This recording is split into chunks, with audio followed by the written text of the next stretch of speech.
ಅಡುಗೆ ಅಂದರೆ ಕೇವಲ ಹೊಟ್ಟೆ ತುಂಬಿಸೋದಲ್ಲ, ಪ್ರೀತಿಯಿಂದ ಮಾಡಿದ ಊಟ ಮನಸ್ಸನ್ನು ಗೆಲ್ಲುತ್ತದೆ. ಇವತ್ತು ಕಡಿಮೆ ಸಮಯದಲ್ಲಿ ಹೆಚ್ಚು ರುಚಿ ಕೊಡುವ ಸೂಪರ್ ಕ್ಯಾಪ್ಸಿಕಮ್ ರೈಸ್ ಮಾಡೋಣ. ನಮಸ್ಕಾರ ಸ್ನೇಹಿತರೆ, ನಮ್ಮ ಚಾನೆಲ್ಗೆ ನಿಮ್ಮೆಲ್ಲರಿಗೂ ಹಾರ್ದಿಕ ಸ್ವಾಗತ.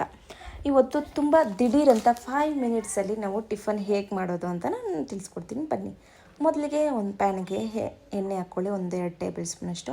ಹಾಗೆ ಒಂದು ಅರ್ಧ ಟೇಬಲ್ ಸ್ಪೂನಷ್ಟು ಸಾಸಿವೆ, ಅರ್ಧ ಟೇಬಲ್ ಸ್ಪೂನಷ್ಟು ಜೀರಿಗೆ, ಇವೆರಡನ್ನು ಹಾಕ್ಕೊಂಡು ಹಾಗೆ ಒಂದು ಈರುಳ್ಳಿನ ನಾನು ಸಣ್ಣದಾಗಿ ಹೆಚ್ಚಿಟ್ಕೊಂಡು ಹಾಕ್ಕೊಂಡಿದ್ದೀನಿ. ನೋಡಿದ್ರಾ, ಇದು ಆನಿಯನ್ಸು ಸ್ವಲ್ಪ ಎಣ್ಣೆಯಲ್ಲೂ 2 ಮಿನಿಟ್ಸು ಹುರ್ಕೊಳ್ಳಿ. ಇದು ಕಲರ್ ಚೇಂಜ್ ಆಗೋವರೆಗೂ ಎಣ್ಣೆಯಲ್ಲಿ ಹುರ್ಕೊಂಡ್ರೆ ಮುಗಿಯುತ್ತೆ. ನೋಡಿದ್ರಾ, ಈ ಥರ ನೋಡಿ ಆನಿಯನ್ಸು ಕಲರ್ ಚೇಂಜ್ ಆಗಿದೆ. ಈಗ ನಾನು ಒಂದು 3 ಹಸಿಮೆಣಸಿನ್ಕಾಯಿನ ನಾನು ಕಟ್ ಮಾಡಿಕೊಂಡು ಹಾಕ್ಕೊಂಡಿದ್ದೀನಿ.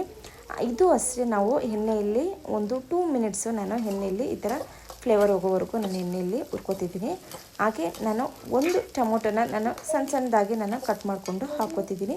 ಇಫ್ ಇನ್ ಕೇಸ್ ನಿಮ್ಗೆ ಏನಾದರೂ ಹೆಚ್ಚಿಗೆ ಬೇಕು ಅಂತಂದರೆ ಎಕ್ಸ್ಟ್ರಾನೂ ಹಾಕ್ಕೋಬೋದು. ನೋಡಿ, ಇದು ಅಷ್ಟೇ ಎಣ್ಣೆಯಲ್ಲಿ ಸಾಫ್ಟಾಗಿ ಆಗೋವರೆಗೂ ಎಣ್ಣೆಯಲ್ಲಿ ಹುರ್ಕೋಬೇಕಾಗುತ್ತೆ. ಅದ್ರ ಜೊತೆಗೆ ಹಾಗೆ ನಾನು ಕ್ಯಾಪ್ಸಿಕಮ್ನ ನಾನು ಹಾಕ್ಕೊಂಡಿದ್ದೀನಿ. ಕ್ಯಾಪ್ಸಿಕಮ್ಮು ಇದು ನಿಮಗೆ ಸ್ಕ್ವೇರ್ ಟೈಪ್ ಬೇಕಾ ಆ ಥರನೂ ಕಟ್ ಮಾಡ್ಕೊಬೋದು, ಇಲ್ಲ ಉದ್ದಕ್ಕೆ ಬೇಕಾ ಆ ಥರನೂ ಕಟ್ ಮಾಡ್ಕೊಬೋದು. ನಾನು ಉದ್ದಕ್ಕೆ ಕಟ್ ಮಾಡ್ಕೊಂಡಿದ್ದೀನಿ.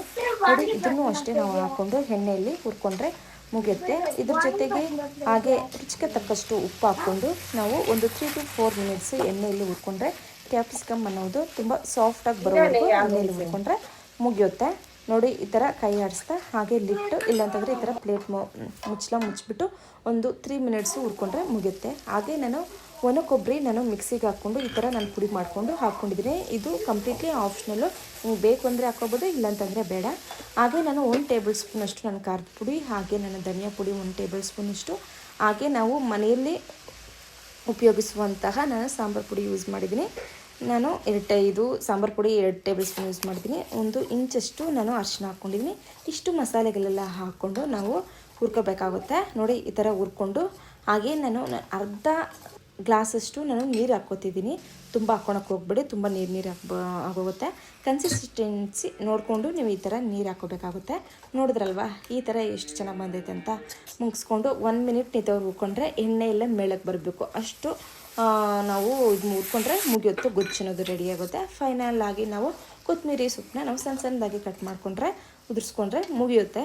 ಹಾಗೆ ಈಗ ನಾವು ಮೊದಲಿಗೆ ನಾನು ರೈಸು ನಾನು ಮಾಡಿಟ್ಕೊಂಡಿದ್ದೆ, ಆ ರೈಸನ್ನ ಹಾಕಿ ಲೆಮನ್ ರೈಸ್ ನಾವು ಯಾವ ಥರ ನಾವು ಮಿಕ್ಸ್ ಮಾಡ್ಕೊಂಡೆ ಲೈಕ್ ದಟ್ ಈ ಥರ ನಾವು ಎಣ್ಣೆಯನ್ನು ಇದು ಆಯಿಲಲ್ಲಿ ಗೊಜ್ಜಲ್ಲಿ ನಾವು ರೈಸ್ ಹಾಕ್ಕೊಂಡು ನಾವು ಕಳಿಸ್ಕೊಂಡ್ರೆ ಮುಗಿಯುತ್ತೆ. ತುಂಬ ಈಸಿ. ಅಟ್ಲೀಸ್ಟ್ ಒಂದು 5 to 10 ಮಿನಿಟ್ಸಲ್ಲಿ ನಾವು ಈ ಗೊಜ್ಜನ್ನ ರೆಡಿ ಮಾಡಿಕೊಂಡು ರೈಸ್ನ ಬೆರೆಸ್ಕೊಂಡ್ರೆ ಮುಗಿಯುತ್ತೆ.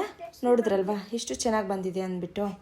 ಹೊಸೊಬ್ಬರು ಯಾರಾದರೂ ಪ್ಲೀಸ್ ನಮ್ಮ ಚಾನಲ್ನ ನೋಡ್ತಿದ್ರೆ ಪ್ಲೀಸ್ ಸಬ್ಸ್ಕ್ರೈಬ್ ಮಾಡ್ಕೊಳ್ಳಿ, ಹಾಗೆ ಬೆಲ್ ಐಕಾನ್ನ ಪ್ರೆಸ್ ಮಾಡಿ. ನಾನು ಏನೇ ವಿಡಿಯೋ ಮಾಡಲಿ ನಿಮಗೆ ನೋಟಿಫಿಕೇಷನ್ ಮುಖಾಂತರ ಬರುತ್ತೆ. ಈ ರೆಸಿಪಿ ಇಷ್ಟ ಆದರೆ ಪ್ಲೀಸ್ ಲೈಕ್ ಮಾಡಿ, ಶೇರ್ ಮಾಡಿ, ಕಮೆಂಟ್ ಮಾಡಿ. ಮುಂದಿನ ವಿಡಿಯೋದಲ್ಲಿ ಭೇಟಿಯಾಗೋಣ. ಧನ್ಯವಾದಗಳು. Thank you.